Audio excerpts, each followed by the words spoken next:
Muriel McMahon, thanks for talking to me today. How are you? Okay, I'm very good, and it's good to be here. Yeah, welcome. So you have a class coming up with Young Academy. Can you So, quickly give us the overview of what that class is going to be about? okay, I did something with them a couple of years ago, like Where Are the Old Women? And I think Mm, it was my first kind of venture into going public with the way the crone has been courting me and the way I've been courting the crone. This is another opportunity to delve into that deeper. So it's called Courting the Crone, and I really see that it is an archetype so needed for our times. And yes. so I see this as well. It is a four-part series, and we're going to try to um, mirror the whole idea of leaving the collective, going into the forest, going into the unconscious, meeting that which meets us, and then doing the labor that's necessary to get what we're after, which Wow. is the light of the soul, and to be able to bring that back into the collective. So I see that we are going to try to parse that out in that four-part series.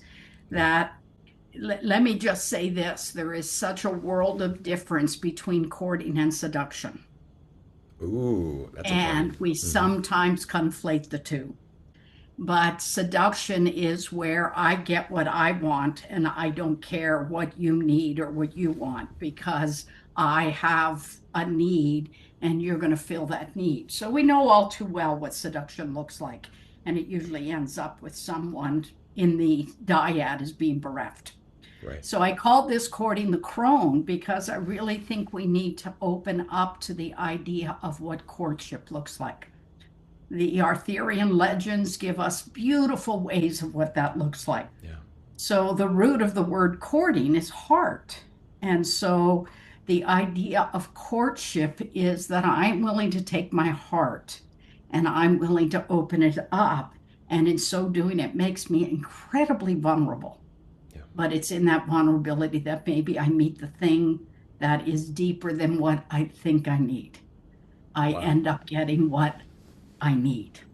So, That's beautiful on so many levels. And I mean, yeah, I see it as the crone is such an important archetype and role in society that is sort of fading from the common, you know, just situation we find ourselves in, right? The role, that role is not being filled in the way that it once was a long time ago. no, Crohn's. absolutely. And so I wouldn't say, I would say this, and this may be controversial. I don't think we have a culture in the West. I think Yeah. we have a cultural syndrome. I think Hmm. we have what it looks like when we have disavowed these energies that are so necessary for our well-being. And the crone is one of that.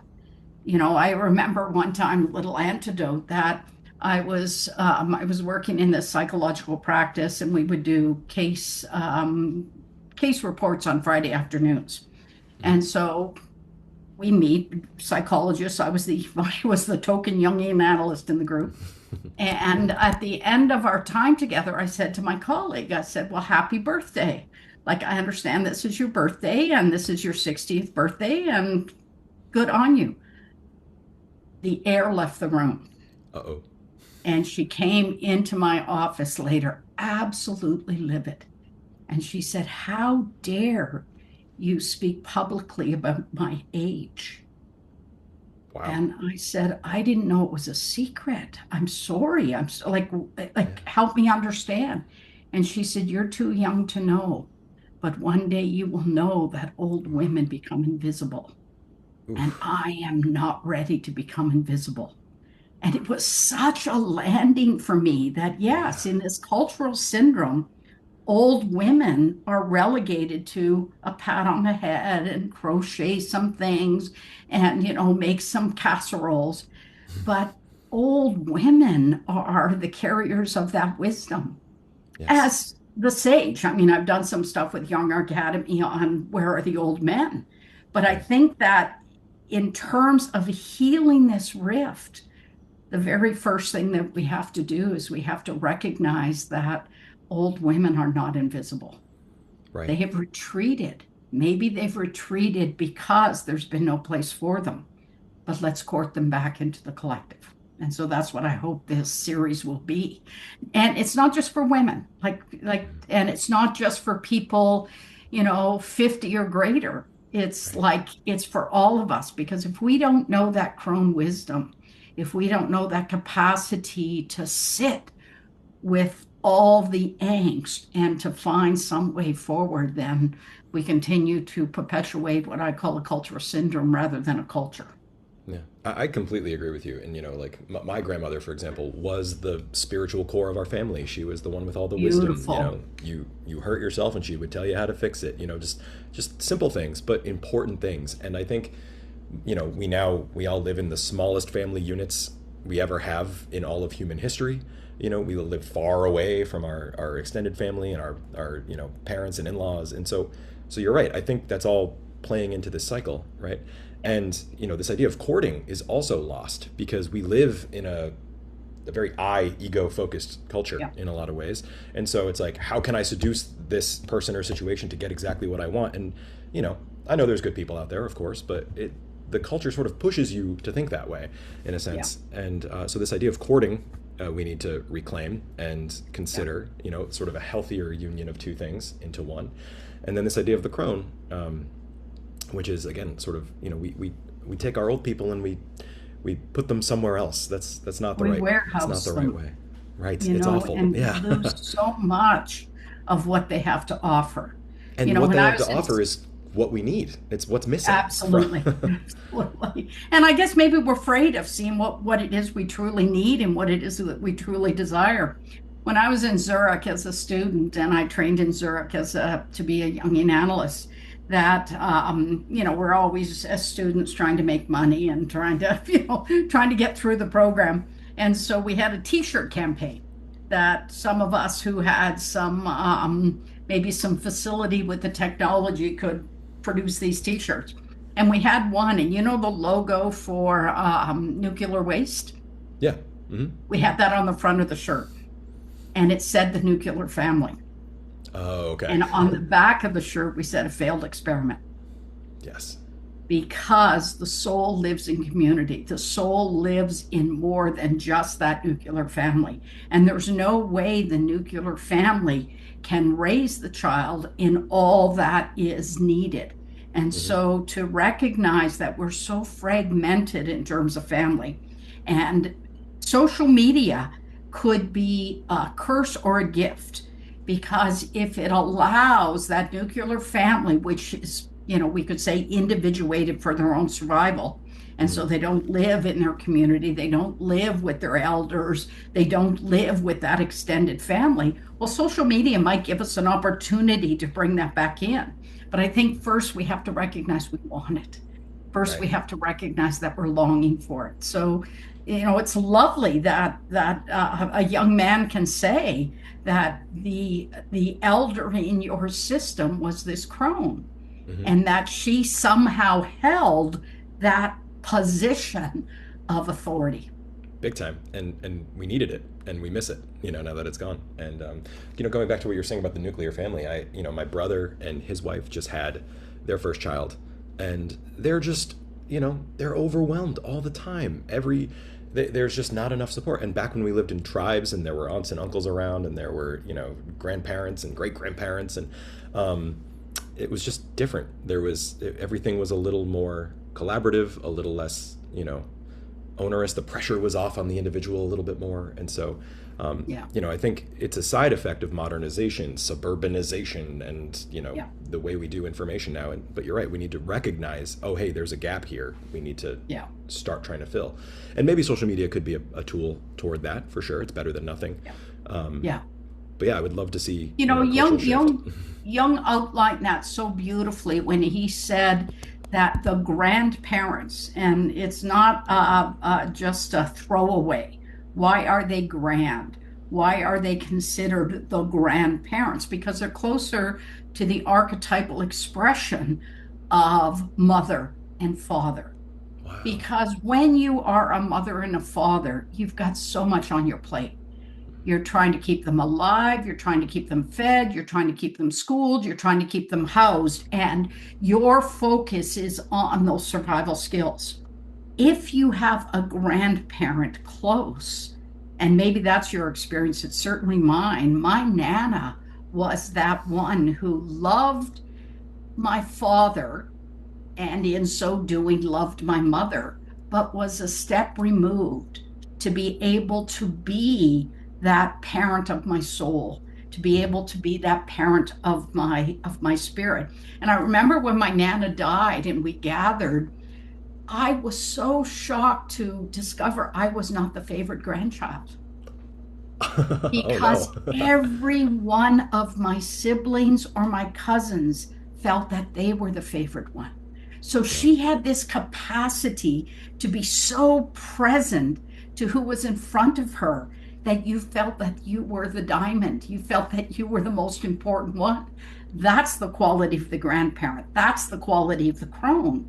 That quality to be so present to what's in front of you that it actually calls out that sense of, oh, I matter, I'm special, I have worth. Right. No, that's beautiful. I mean, that's like the true definition of a sort of charisma. I mean, Yeah. that's very focused on what's in front of you for their good, not your own. It's almost similar to courting. And yeah, we had a similar jokes, which grandkid's the favorite, oh, it's all of you, and so that's an energy we don't see as much in today's culture. And maybe that's just my bubble or my experience, but what you're describing is sort of a beautiful, refreshing, fundamental thing, that at least in my world, I'd love to see more of. So that's great. Yeah, my husband and I took a journey when it was shortly after our first grandchild was born. And we did this, I don't know, experiment, failed experiment, but at that point in our life, we wanted to be more than Fisher Price grandparents.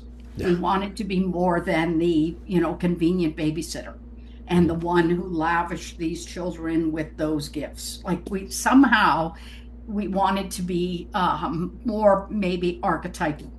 Hmm. So following I don't know, a calling, we went north. And in going north, we went to try to live close to off the grid.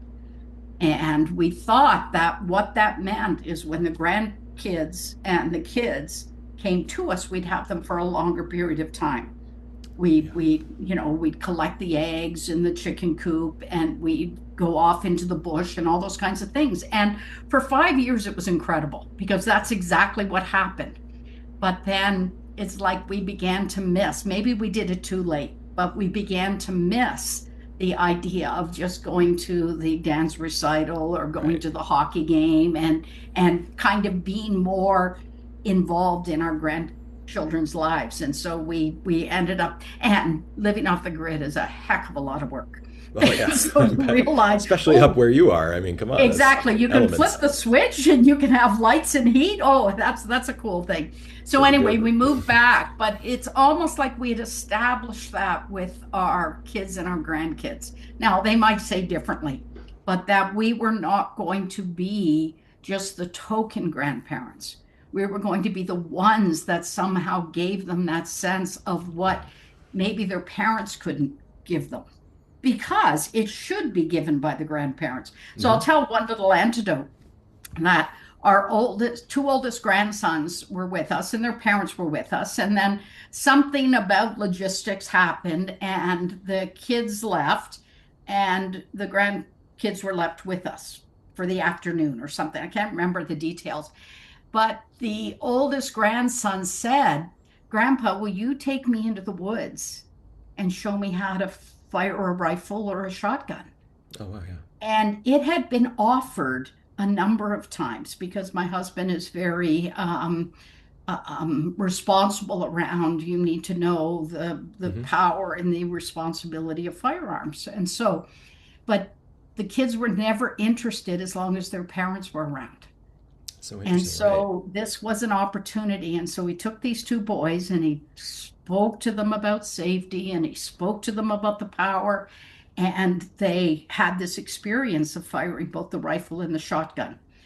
And what our son said is that the boys couldn't wait to get out of the car to show them the sheet which showed that they had hit the target. Oh yeah, yeah, of course. And so it meant something so important that they needed that opportunity that was separate from the parents, was necessary from the grandparents. And I That's feel as a grandmother that there are things that I can say to my grandkids or I can offer up to my grandkids that their parents can't. But the ultimate message is this: I love your parents.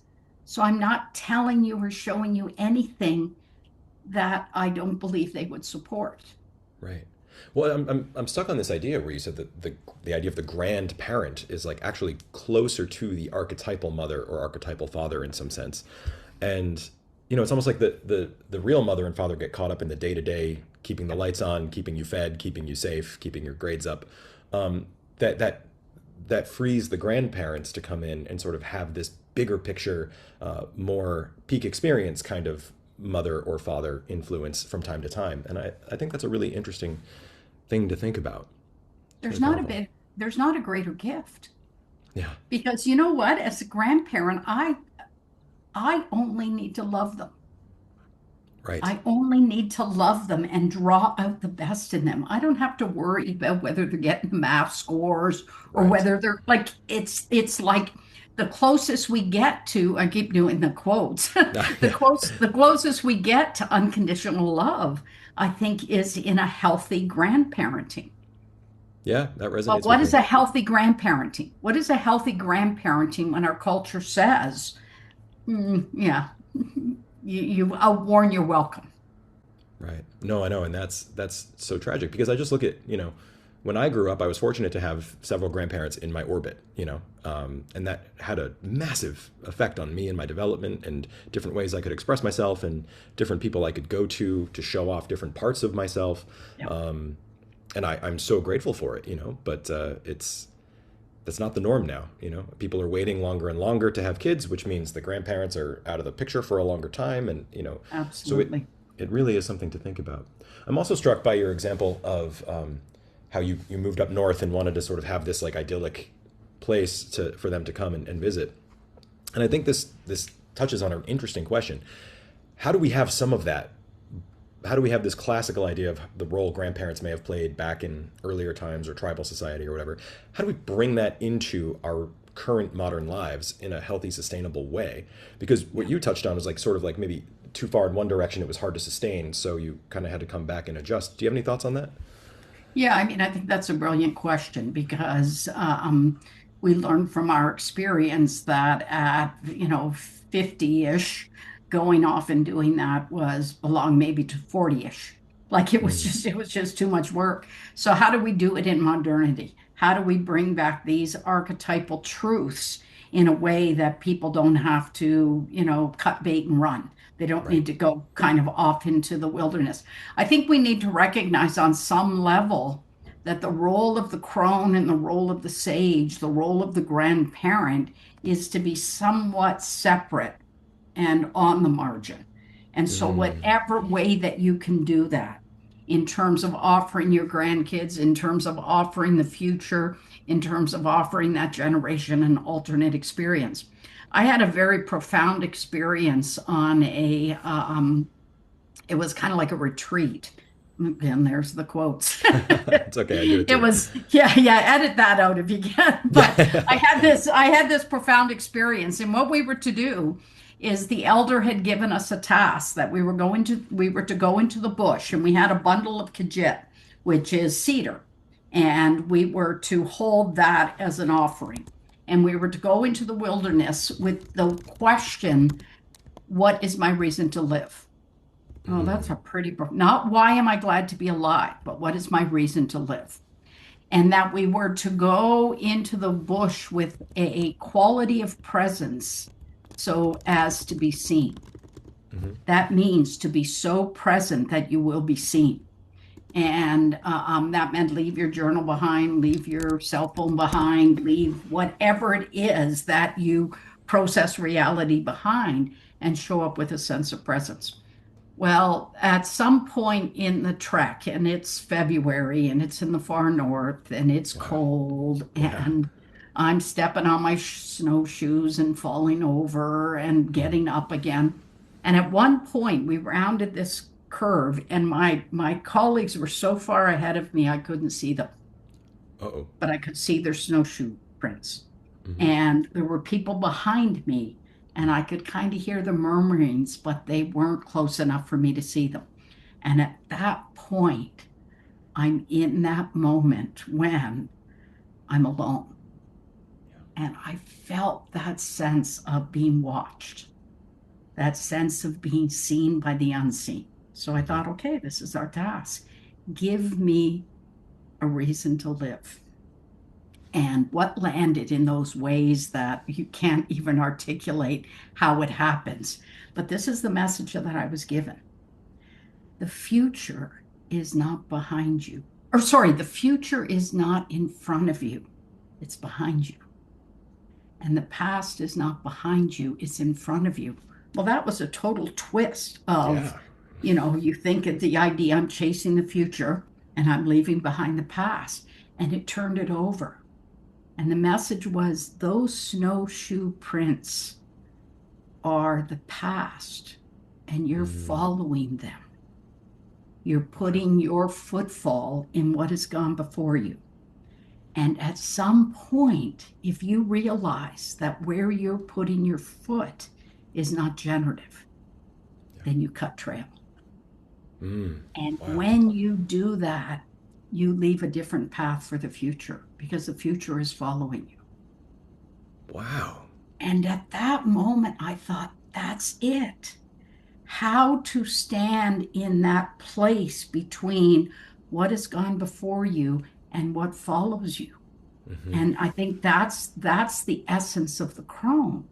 She's got enough experience to know what she has been following and what she has to where she has to cut trail. Yeah. And she's doing it because she's planting seeds for shade she will never enjoy. Yeah. And Wow. so at that point, I laid my chigit on the snow and I thought, okay, I get it.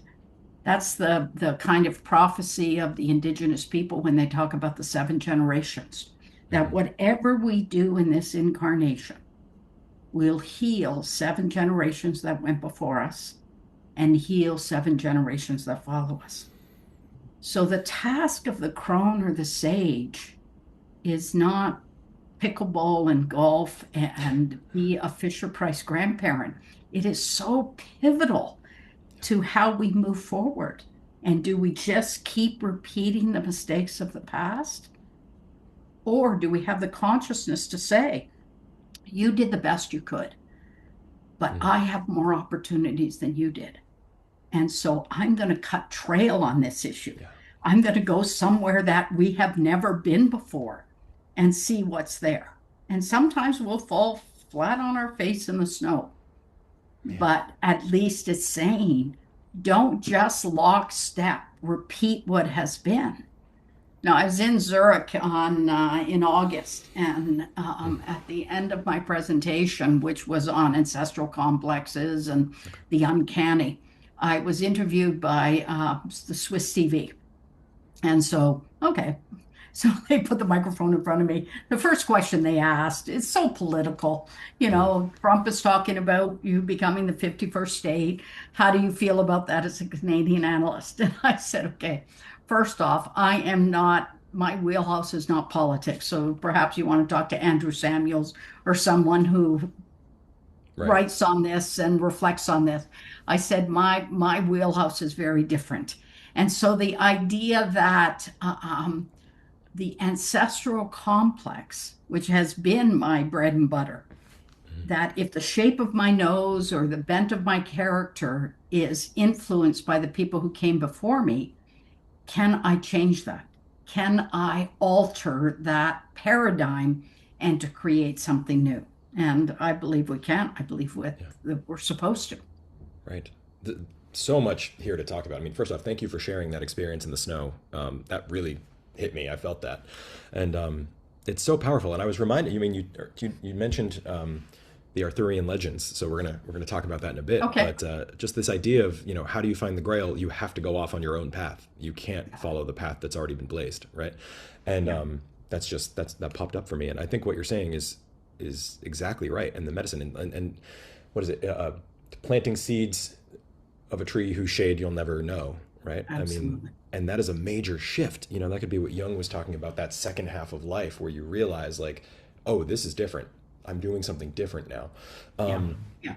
so just that for some reason So that let really let me hit me. riff on that, Please. John. Like if we go back to the Arthurian legends, when Percival discovers the castle for the second time, but the first time he wasn't ready. I mean, God love us. We're not ready for this depth of individuation when it first starts tapping on our door. We make all manner of missteps. Right. But when he finds the Grail castle the second time and he sees the wounded king, he's got two tasks. Ask two questions that he could not ask the first time he was there. And one is, what ails you? And so the first part of analysis, the first part of our work is to say, where are your wounds? What have you suffered? Because that we have to bear witness to that. Right. And no one does that better than the crone. To be Yes. able to say, sit with me in front of the fire, let me make you a cup of tea and tell me what ails you. And in our cultural syndrome, we probably got stuck here because we're talking about all the ways that we've been hurt. We're talking about all the ways Yeah. that we've been victimized. And that is a reality. Yeah. But at the end of the day, do you think we're going to be held account for what was done to us or what we did with what was done to us? Beautiful point. So the second question that Percival has to ask, what does the Grail serve? So these wounds, these missteps, these pains that you've suffered, can they be sanctified because they're offered up to something greater? And so whether that's some religious greater or whether that's just some sense of, I want the future to be better than the past, that is, what does the Grail serve? What does all this that you have suffered, what is it in service to? Yeah. Because, the fairy tales tell us that something, I think Marie-Louise Lanfrance did an analysis, and she was Jung's collaborator. She did an analysis and she said that most of the curses in the fairy tales are not deserved. That people are cursed, turned into frogs or turned into swans or whatever, not because they did something wrong, but the idea that to break the curse is to break the possession, is to somehow individuate out of that cultural syndrome. Yeah. Amazing. I mean, I love it. I'm very interested in the Arthurian legends, and my work is in writing and interpreting myth and symbolism in ways that maybe are even practical for us today as modern humans. And so I think I've never heard someone put quite so fine a point on Parzival and, whom does the Grail serve? Because you're right. Our culture puts a lot of focus on the wounds and not a lot of focus on, okay, what are you going to do with it? And that's just I love the way you explain that. Thank you. Thank you again for sharing So that. when you think of it in terms of all manner of trauma that we've suffered, and like I sit hour after hour with people that have suffered such catastrophic injuries, and you do need to make a place for what ails you, how have you suffered, what has been done to you. But I think in the final analysis, what we do with what has been done to us will determine the measure of our worth. So you've suffered these catastrophic things, and you are working not to just repeat it. You're Right. working to somehow heal it. You're working to make it different. Yeah, it's a real call to break free of victim mentality or generational trauma Absolutely. patterns or all of those things. And, Yeah. it's certainly not easy. We have to acknowledge the reality of, this stuff happens and it's brutal. But, there is a Yeah. difference between people who are able to channel it, alchemize it, move it forward toward a purpose, and people who kind of stay stuck, and Yeah. these stories help And us then it becomes make the just right choice. reiterated. Yeah. Right, right, right. Yeah. And that becomes uninteresting in a hurry. Yes, for sure. The idea that what becomes interesting is someone saying these catastrophic things have happened to me and I didn't ask for them and maybe I didn't even deserve them. And this is what I'm going to try and do with it. And you hear those heroic stories of people who take that suffering and try to, bring something back to the collective. Jung spoke so much about the path of the hero, Hmm. and to forge off into the mystery and to find the gold. And he also said, you got to bring that back. And I think that the generation that followed him was about how do you bring that back? And he is said to have commissioned to the generation that followed him that the task was no longer the hero's journey, that the hero's journey we kind of know in our bones. The Hmm. task of the future is the conjunctio. So Hmm. it's bringing together those two disparate things. And Hillman did a good job at that. Hillman talked about every archetype has that synergy between its opposite. Hmm. And if you just go one-sided, like I love when he said that the archetype of the healer is joined by the archetype of the charlatan. Ooh, I So the like that. snake oil, Hmm. like am I selling you snake oil or am I selling you healing? Right. And so as an analyst to be able to know, well, I better know my charlatan. I better Mm. know the ways in which I have to kind of use my charm or use Mm. whatever it is that draws you in. But if I'm too much of that, if I'm only selling, oh, this is nirvana, this is Right. unity, this is life, then I haven't done my work. I have to somehow say, sometime, and the crone does this better than anything. In the service of healing, I will wound you. Mm. Yes, That will absolutely. be a sacred wound. Right. Right. And it's necessary. I mean, Yeah, witchcraft, pharmakos, medicine and witchcraft come from the same concept, same word, yeah, the little bit of the poison that actually heals you in the long run. absolutely. We see that with, in astrology, like Chiron or Plutonian processes, where you're the wounded healer, or you're the shamanic initiation, where you die to be Yeah, reborn. And I think the crone touches all of those things. And the healer, yeah, I love that idea of the charlatan being in part of the healer complex. It's like Robert Moore's idea of the bipolar shadow. I think about a lot. Um, absolutely. Yeah. you know, Yeah, like so, I, as an analyst, I have to be able to trick your complex into believing I'm offering you just what you want in order mm, to let the self show up, like in oh man, order to let that other part emerge. yeah, One of the best definitions I heard in my training was from Josephine Evetts Secker, who was an analyst who had worked in, I think, Calgary, and then she retired to the Lake Lands of England, which was the kind of place of her birth. But she gave us a definition of feminine authority.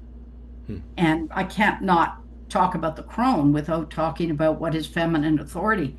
And she said that masculine authority is very different than feminine authority. That masculine authority sets the structures. It gives order out of chaos. hmm, So the rules, the structures, the way that we will live communally. And Moses came down from the mountain and said, "Hey, here's what works. yeah, Let's do this." Right. And that came out of his experience of what wasn't working for 40 years. The desert is not that big. Why did it take 40 years? Right. yes, Because they had to somehow come to this understanding. But she said feminine authority is so different and it's so misunderstood. yeah, And here was her definition: feminine authority is the timely transgression of the rules in the service of life continuing. oh, And she that's said brilliant. every part of that definition is essential. Timely means you are attuned, Hmm. because if you act too soon, you get annihilated. If you act too late, the parade has always passed you by and you're impotent. So you have to be so attuned to when is the moment that you say, not yet, not yet. It's like an avocado.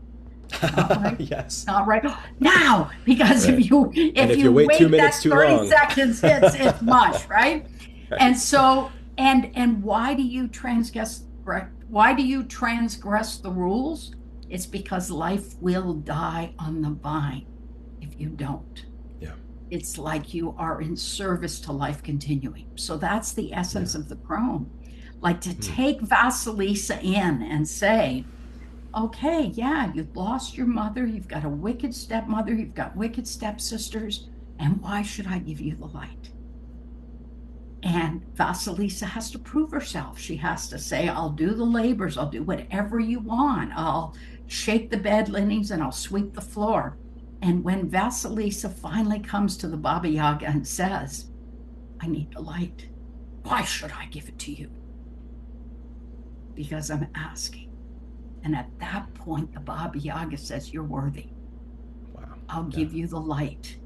But now you have to carry it back to the collective. Yeah. You have to carry that as the lantern of truth, and you have to see what it becomes. And isn't that almost the recapitulation of the same pattern? Whom does the Grail serve? I mean, Absolutely.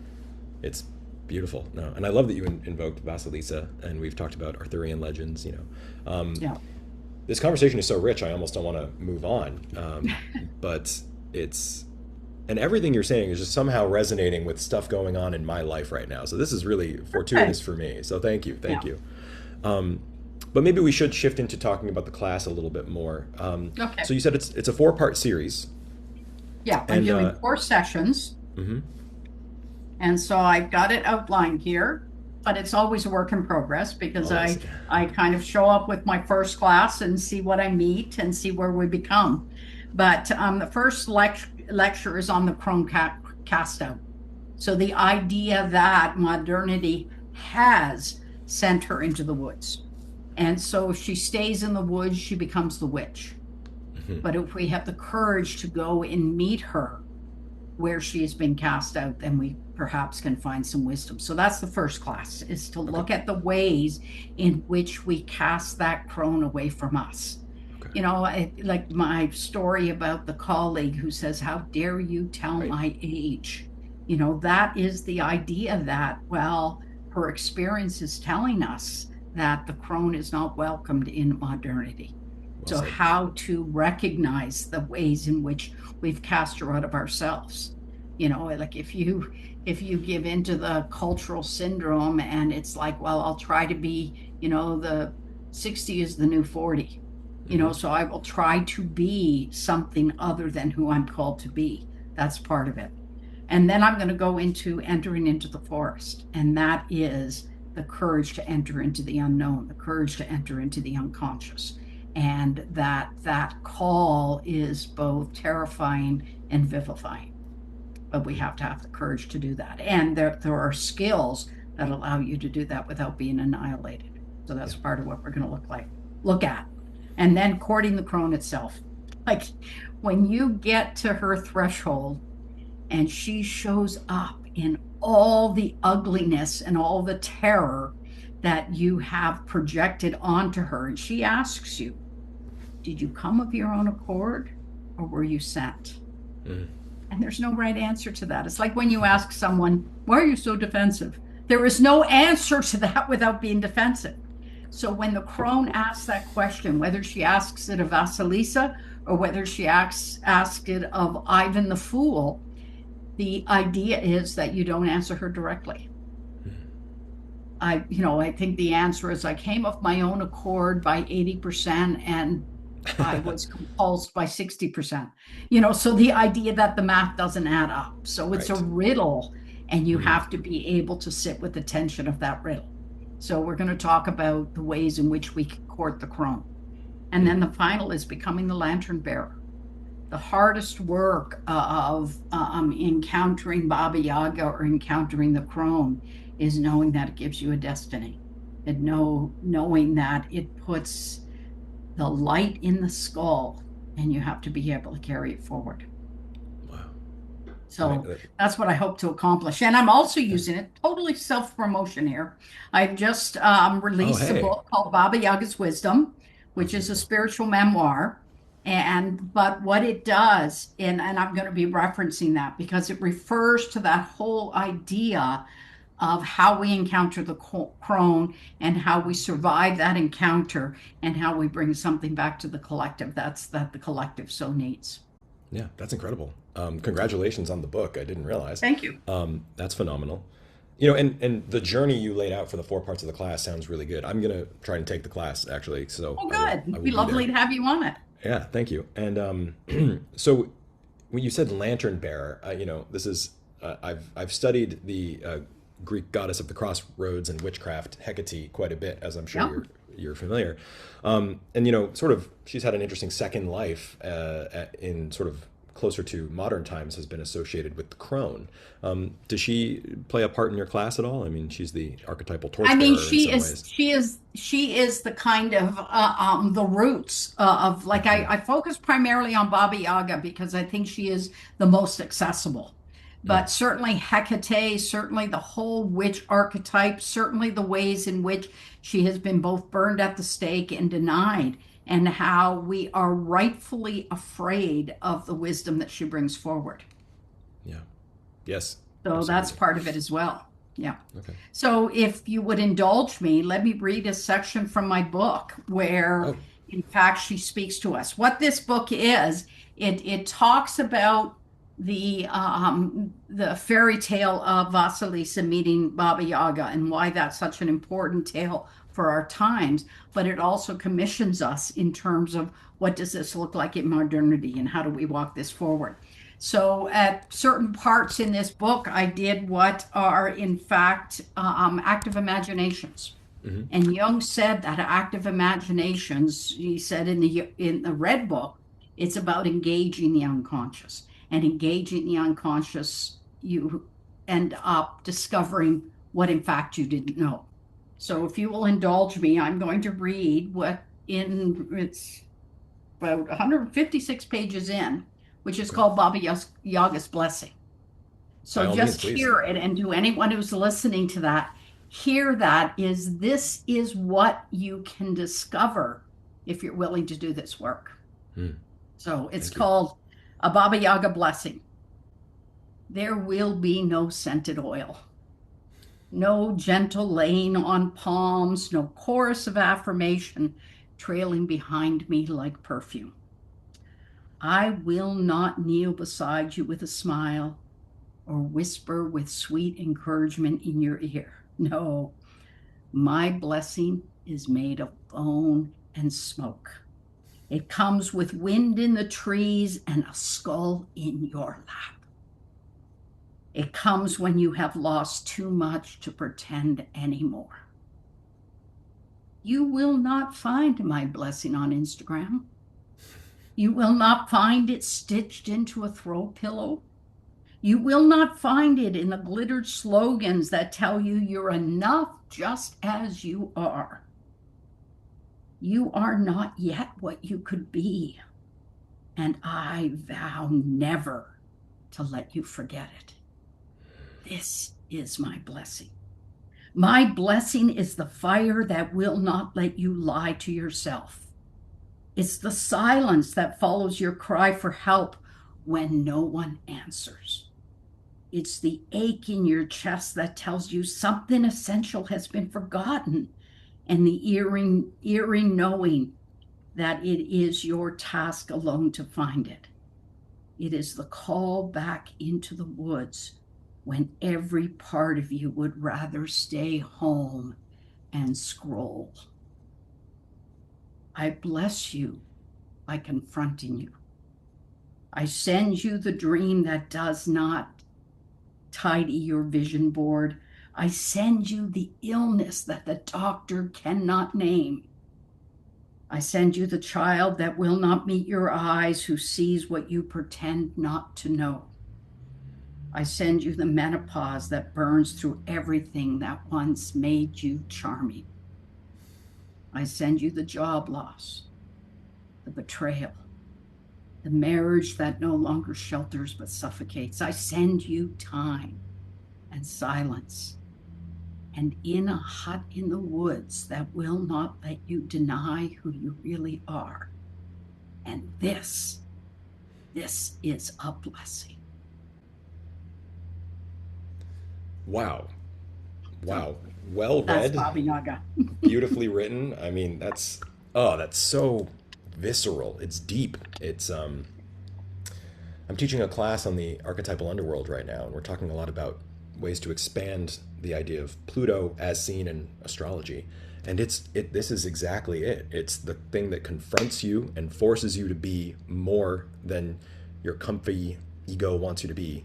And it might have to set something on fire to push you out. It might have to, like you said, all these different things. And so it's just what a powerful thing to hold. And And to see it, that as a blessing, right? Because mhm, to see it as a blessing is to open up to the possibility that maybe you don't know everything.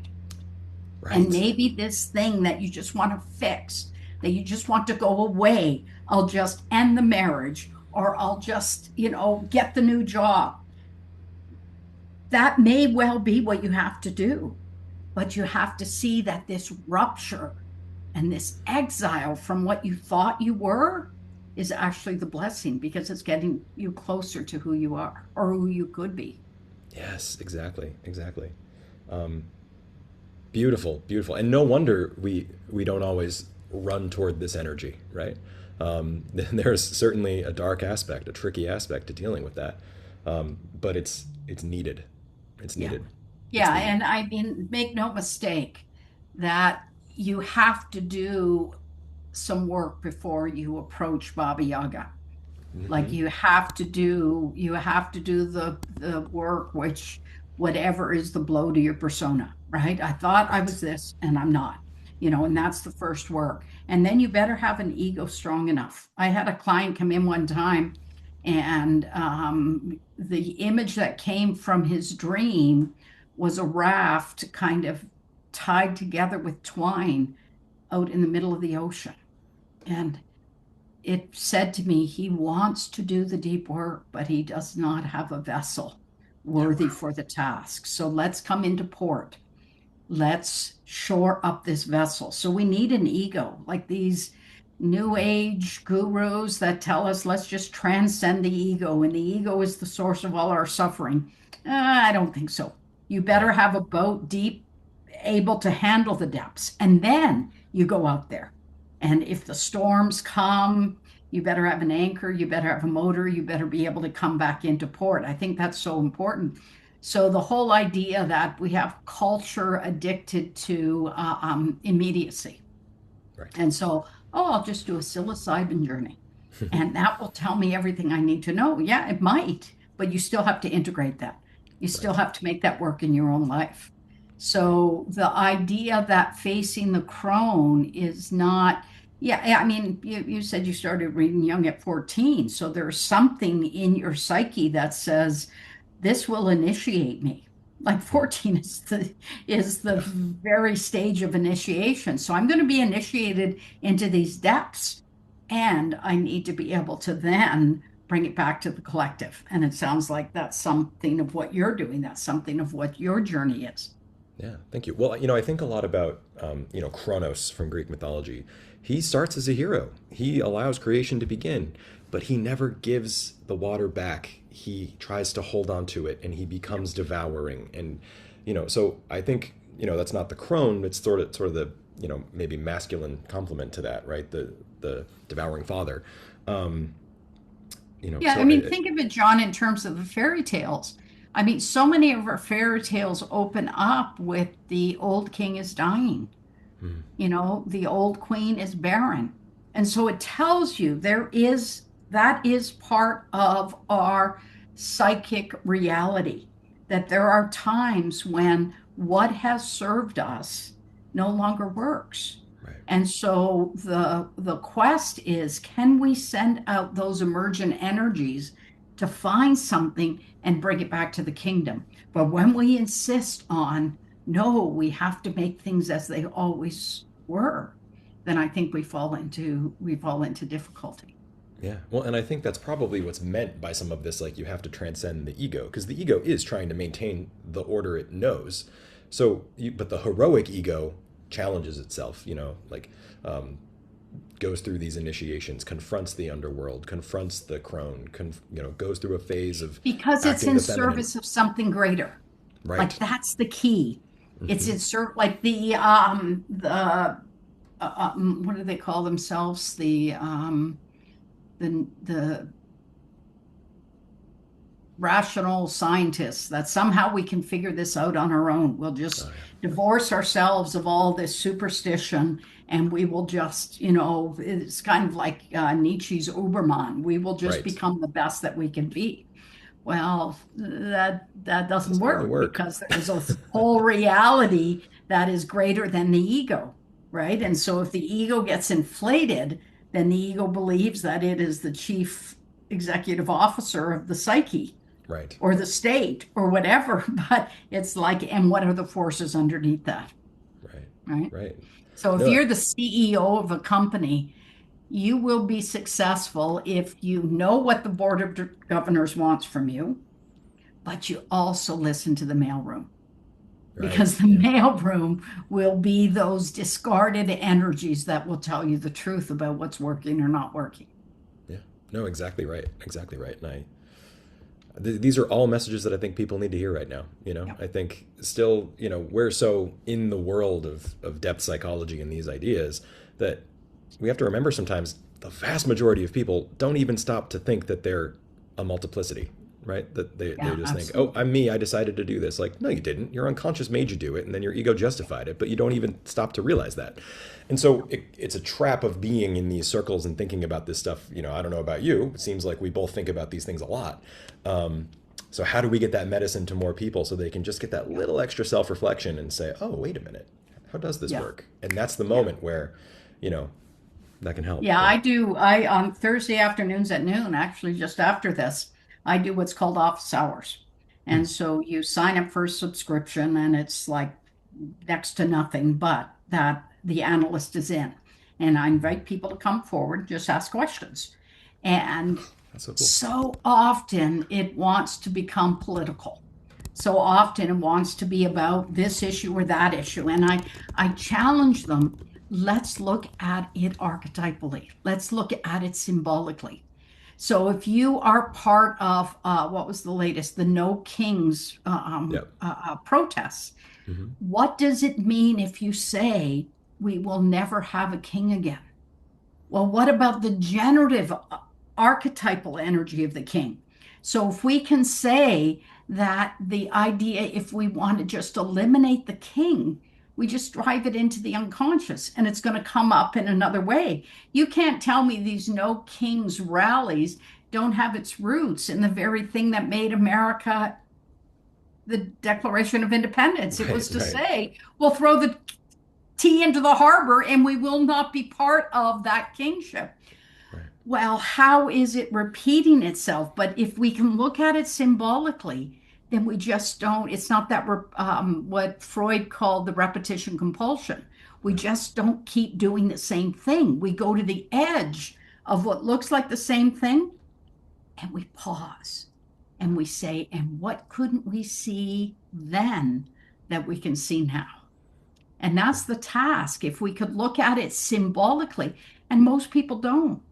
Like No, Nietzsche we're said, taught God not is to. dead, and be careful what you make a God. Well, in this cultural syndrome, our identity has become a God, or our politics have become a God, or our economics have become a God. And we have all that. Jung was so startling when he called it a religious instinct. Hmm. Now, if I were to counsel him today, I'd say call it a spiritual instinct rather Yeah. than a religious instinct. But okay, he was a man of his times. But it was his belief that the need to be connected to something greater than ourselves is as essential as food and shelter. Like Yeah. that's phenomenal. Because if we deny that, it erupts in ways that we didn't expect, Yeah. and Absolutely. hence our cultural syndrome. Yeah. So, your question is how do we bring this to 70% of the people who just follow lockstep to what is? Maybe what we do is we just offer something that's a little bit of a perturbation, a little bit of Right. something that says, whoa, that kind of blew my mind. Yep. Just enough to make you think, and then that can open up that can of worms. Yeah. Absolutely. I'm with you. Absolutely. Yeah. No, and I also, was at the yeah. Congress in August, And it was like there were more analysts at this Congress, I think, than there have been. At least that was my experience. The Congress is every 3 years. And there were so many people from outside of the West. Like Jungian thought is growing in many places where you wouldn't expect it, which is so great Yeah. because it brings that diversity. And there was one point where I turned to a colleague and I said, she got her foot in the door. And I mean by she, capital S, that the feminine, which has been denied in service of logos, and to the credit of all those incredible scholars who have presented Jung's theory and have offered up what it means. It's like there was something that got her foot in the door, and I thought, it's not ever going to be the same. Hmm. It's like there is something of that feminine that is saying we're more than just our heads. We're also our hearts. We're also our bodies. Right. And I have great hope for where we're going as a collective. That's great to hear because you know what we don't hear a lot about lately? Hope. And you know, I think there's a meaning crisis, there's cynicism, there's, you know, political resignation to just like this is what it is, you know. Yeah.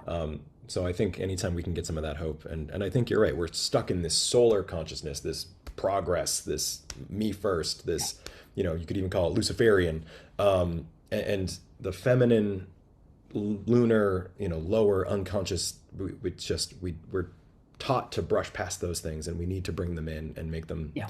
equal. Yeah. And I Yeah. think your course is going to bring an important dimension to that. I mean, the crone is an incredibly necessary, powerful feminine energy. It can be life giving. You know, if we think of some of these, you know, older people who get sent off to a home or something, imagine the life force that they'd be imbued with if they were brought back in and given this crone role. I mean, Yeah. it can be so generative and it can be so healing. Yeah. So I guess I would like to close with maybe you can tell us a little bit more about your book and then just reiterate the details of the class and how people can sign up because I think Okay. Well, it's going to be good. it's posted so beautifully on the platform. I mean, Young Academy does a great job, and so they can certainly link in and register. I'm also promoting this as the book launch because the book has just come out, and so much of the course is designed on how we court the crone back into modernity. And so we're going to look at the ways in which our cultural syndrome is lost without her and how it can be vivified if we bring her back in. So that's going to be certainly part of it. So the book is available Kindle and paperback and hardcover on Amazon. So I encourage you to go there. And the what's the structure of title? it's called Baba Yaga's Wisdom. Yes. So Okay, great. it is a collection of, it is an unpacking the fairy tale, but it's also, I'm using case material where I say, so what does this look like in modernity? What does this look like in a real life? And I'm also walking the talk that there are active imaginations in it where I open up to that transpersonal to say, well, what would Baba Yaga have to say about this? Okay. And what would the wicked stepsisters have to say about this? Those who sent Vasilisa out with nothing. And so really trying to, I would say, vivify it as these old stories. And this is my bailiwick, is that the wisdom needed for these times are the old stories. They are the fairy tales. You know, C.S. Lewis said to his goddaughter, someday you will be old enough to read the fairy tales again. Right. I think our culture is old enough to read the fairy tales again because the wisdom we need is in those fairy tales. And so the wisdom of the crone is definitely conveyed in the story of Baba Yaga. Couldn't agree more. I think that's a beautiful and very important point. And I think, you know, we have that in common because that's what I'm trying to say too. Yeah. So really excited for the class. It's going to be amazing. Courting the Crone. It starts on, what's the date again? January the 10th. So January the it's Saturdays, the 10th, the 17th, the 21st, and the 31st. So we're going to have 2 hours together over the course of a 4-part series. And I really hope that the in-between time gives people a chance to incubate where she is moving in them. Excellent. Yep. And that's at youngarcademy.com. Come on and sign up. And, I'll be there. So let's do it. I can't wait. Muriel, thank you so much. This was such a All great right, John, it's conversation. lovely to meet you. I hope we'll stay connected in some way.